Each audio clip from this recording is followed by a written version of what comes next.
Hello aspirants. इस video में हम बात करेंगे भौतिक विज्ञान के महत्वपूर्ण टॉपिक पदार्थ के सामान्य गुण यानी कि जनरल प्रॉपर्टीज ऑफ मैटर्स।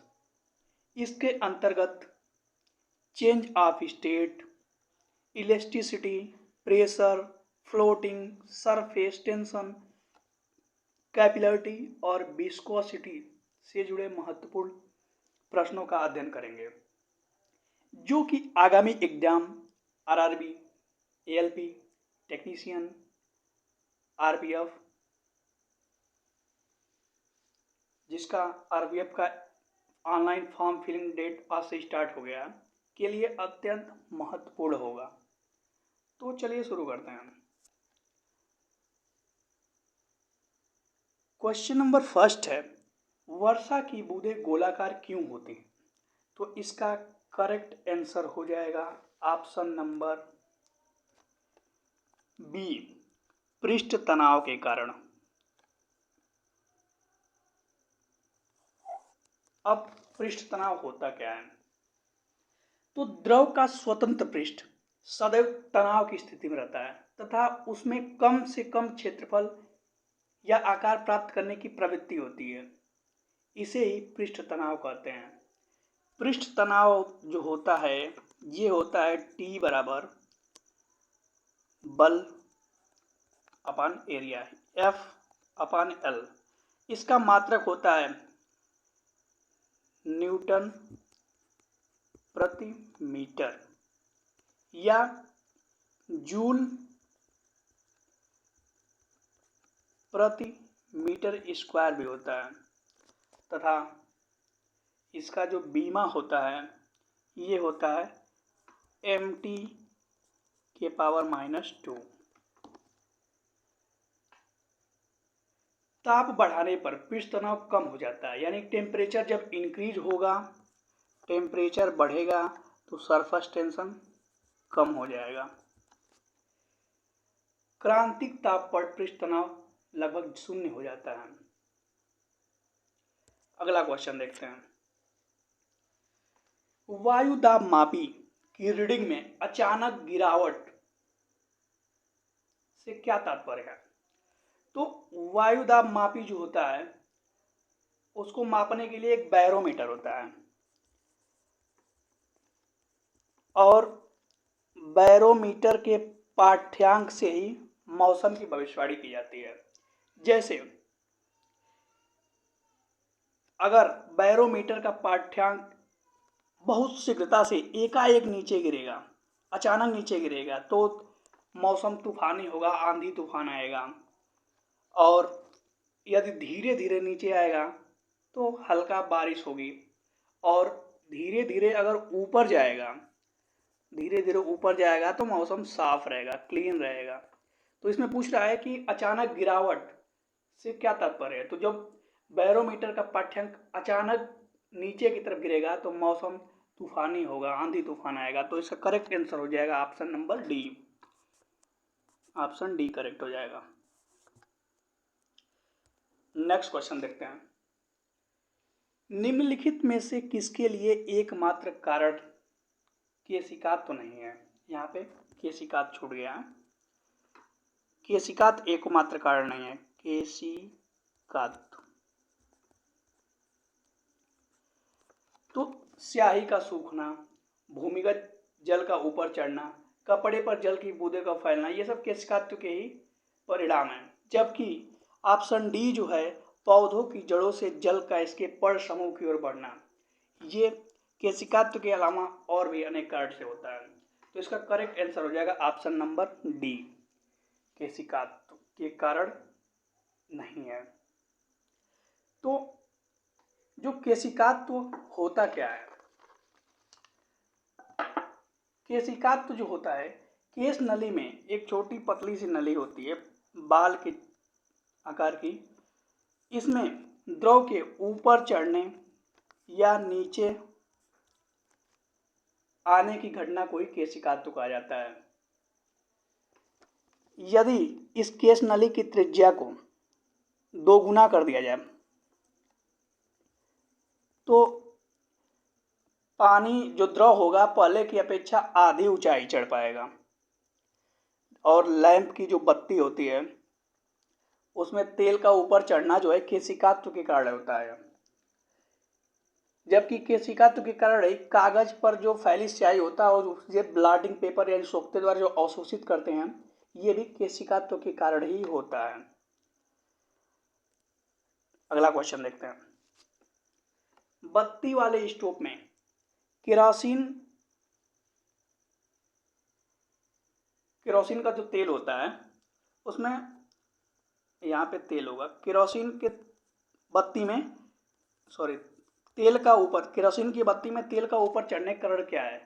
तो इसका करेक्ट आंसर हो जाएगा ऑप्शन नंबर सी, पृष्ठ तनाव नहीं, इसमें गलत दिया है। इसका आंसर हो जाएगा केशिकात्व, ही केशिकात्व हो जाएगा। अभी पिछले क्वेश्चन में बताया ही। नेक्स्ट क्वेश्चन देखते हैं। भारहीन गुब्बारे में यदि 200 ग्राम जल भर दिया गया है तो इसका जल में भार क्या होगा? जल में डालने पे इसका भार 0 ग्राम हो जाएगा। करेक्ट आंसर हो जाएगा option number D. Next question देखते हैं। क्वेश्चन नंबर 6 है, लोहे की कील मरकरी, जिसे कि पारा भी बोलते हैं, पारा इधर ले लेते हैं। पारा यानी कि Hg, जिसका एटॉमिक नंबर कितना होता है? 80। तो लोहे की कील मरकरी पर तैरती है जबकि वह पानी में डूब जाती है, ऐसा क्यों होता है? तो इसका करेक्ट आंसर हो जाएगा घनत्व के कारण, क्योंकि लोहे का घनत्व जो है पानी से अधिक है जबकि लोहे का घनत्व जो है पारा से कम है। तो इसका करेक्ट आंसर हो जाएगा option number C. Option C इसका करेक्ट हो जाएगा। घनत्व होता क्या है?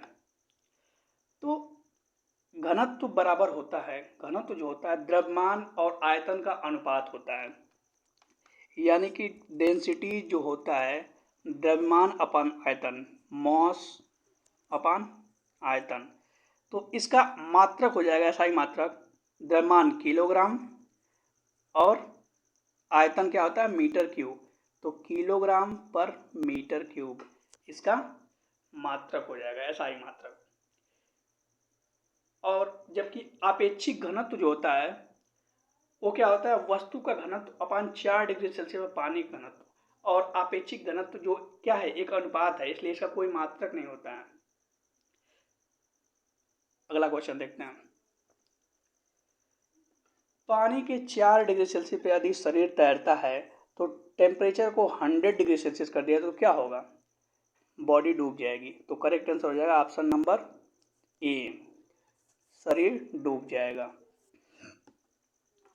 क्वेश्चन नंबर 8 है, पानी का आपेक्षिक घनत्व सर्वाधिक किस ताप पर होता है? तो इसका करेक्ट आंसर हो जाएगा ऑप्शन बी, 4 डिग्री सेल्सियस पर। 4 डिग्री सेल्सियस पर पानी का आपेक्षिक घनत्व सर्वाधिक होता है। आपेक्षिक घनत्व होता क्या है अभी बताया। आपेक्षिक घनत्व बराबर होता है वस्तु का घनत्व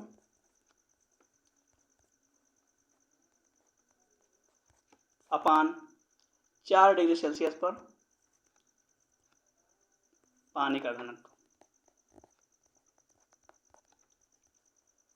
इसका कोई मात्रक नहीं होता क्योंकि घनत्व से घनत्व कट जाता है। सामान्य जल की अपेक्षा समुद्री जल का घनत्व अधिक होता है, इसीलिए हम समुद्र में आसानी से तैर सकते हैं। नेक्स्ट क्वेश्चन है, हवाई जहाज से यात्रा करते समय पेन से स्याही निकलने लगती है, तो ये होता है वायुदाब में कमी के कारण। तो ऑप्शन ए करेक्ट हो जाएगा, वायुदाब में कमी के कारण, क्योंकि जैसे जैसे वायुमंडल में ऊपर जाएंगे वायुदाब में कमी होगी। अगला क्वेश्चन देखते हैं। समुद्र में प्लवन करते हुए जो आइसबर्ग होता है, मतलब बर्फ का टुकड़ा होता है, कितना भाग समुद्र की सतह से ऊपर होता है? तो इसका करेक्ट आंसर होगा ऑप्शन ए, 1/10 भाग। 1/10 भाग समुद्र से ऊपर होता है और 9/10 भाग समुद्र से सतह के नीचे होता है। समुद्र के सतह के नीचे होता है। जैसे किसी बर्तन में पानी भरा है और उसमें बर्फ तैर रहा है, तो क्या होगा, बर्फ अगर पूरी तरह पिघल जाएगा तो क्या पानी के जो तल होगा वो बढ़ जाएगा या घट जाएगा? तो ऐसा कुछ नहीं होगा। बर्फ के पिघलने के बाद भी पानी का जो तल होगा, पानी का तल सेम ही रहेगा, पुराने जितना ही रहेगा। अगला क्वेश्चन देखते हैं। क्वेश्चन नंबर 11 है, ऑटोमोबाइल्स वगैरह में जो हाइड्रोलिक ब्रेक होता है किस सिद्धांत पर कार्य करता है? तो ये पास्कल के नियम पर कार्य करता है। ऑप्शन डी, जितने भी हाइड्रोलिक सामान होंगे सब पास्कल के रूल पे काम करेंगे। अगला क्वेश्चन देखते हैं। बर्फ जमी झील के अंदर मछलियां जीवित रहती हैं, क्यों? तो इसका करेक्ट आंसर होगा option number C. Option C correct हो जाएगा, क्योंकि झील के जो तली होता है, झील के नीचे जो होता है, तली के नीचे जो होता है बर्फ नहीं जमता, बर्फ जो ऊपर ही केवल जमा होता है। तो इसका करेक्ट आंसर हो जाएगा ऑप्शन नंबर सी। अगला क्वेश्चन है, जब शुद्ध जल में डिटर्जेंट यानी सर्फ वगैरह का घोल डाला जाए तो क्या होगा? पृष्ठ तनाव क्या होगा? घट जाएगा, सरफेस टेंशन घट जाएगा। ऑप्शन बी करेक्ट हो जाएगा। इसीलिए जैसे कोई पानी का कूड़ेदान वगैरह में पानी या कहीं पानी रुका हुआ है, इसको गर्म करेंगे तो जो ऊपर मच्छर तैर होते हैं मर जाते हैं, गिर जाते हैं, तैर नहीं पाते हैं, क्योंकि पृष्ठ तनाव कम होता है और वो डूब जाते हैं। अगला क्वेश्चन देखते हैं। पानी से निकलने पर शेविंग ब्रश के बाल आपस में चिपक जाते हैं, इसका कारण क्या है? तो सिंपल सी बात है, इसका कारण क्या हो जाएगा? Surface tension. Option A correct हो जाएगा, पृष्ठ तनाव। जबकि श्यानता क्या होता है? श्यानता यानी कि विस्कोसिटी।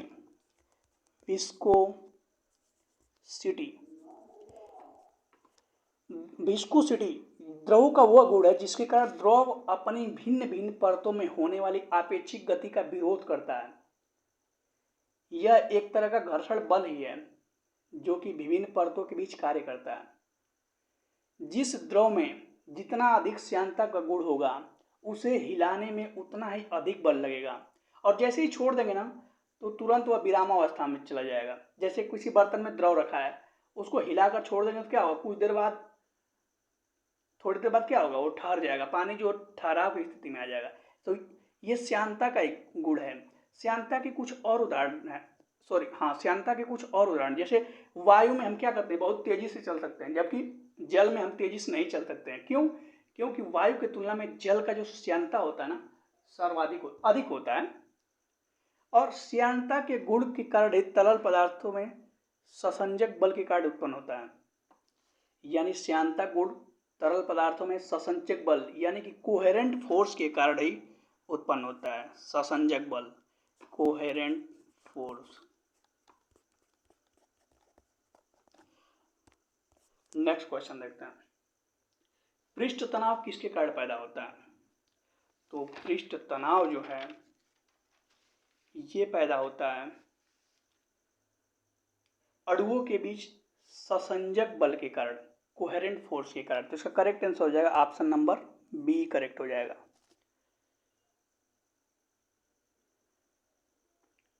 अणुओं के बीच जो अणु होते हैं उस ससंजक बल के कारण द्रव के सभी अणु ससंजक बल के कारण ही आकर्षित होते हैं। द्रव के भीतर अणुओं पर चारों तरफ से समान बल लगने के कारण उसकी परिणामी खिंचाव जो शून्य हो जाता है।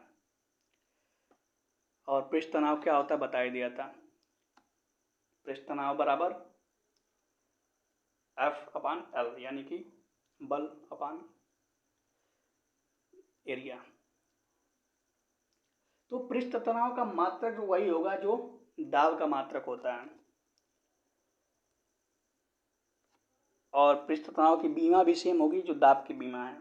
एक बार देख लेते हैं। पृष्ठ तनाव क्या मात्रक क्या बताया? T बराबर F/L यानी कि न्यूटन पर मीटर। पृष्ठ तनाव का मात्रक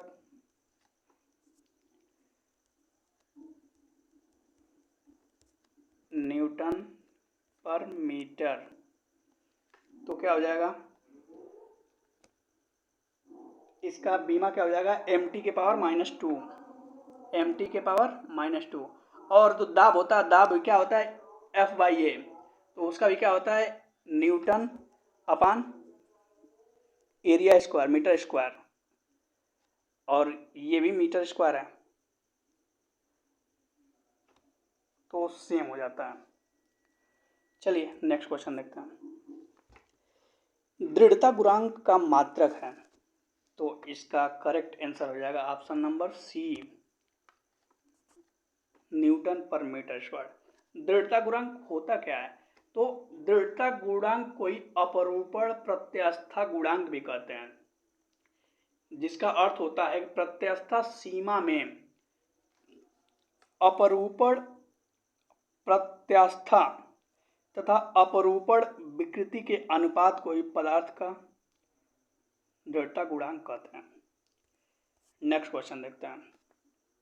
निम्नलिखित में से कौन सी भौतिक राशि में वृद्धि के बाद भी अपरिवर्तित रहता है, तो घनत्व में वृद्धि होने के बाद भी घनत्व मतलब द्रव्यमान में अगर वृद्धि कर दिया जाए मात्रा में, राशि भौतिक राशि की मात्रा में यहाँ पे की होना चाहिए, यानी द्रव्यमान में अगर वृद्धि कर दिया जाए तो क्या होगा घनत्व अपरिवर्तित होगा, तो मात्रा यानी क्वांटिटी, क्वांटिटी में वृद्धि होने के कारण अपरिवर्तित रहता है। करेक्ट आंसर हो जाएगा ऑप्शन नंबर डी, घनत्व तो अपरिवर्तित रहता नहीं बदलता, जबकि आयतन, भार और द्रव्यमान तीनों बदल जाएंगे। नेक्स्ट क्वेश्चन देखते हैं।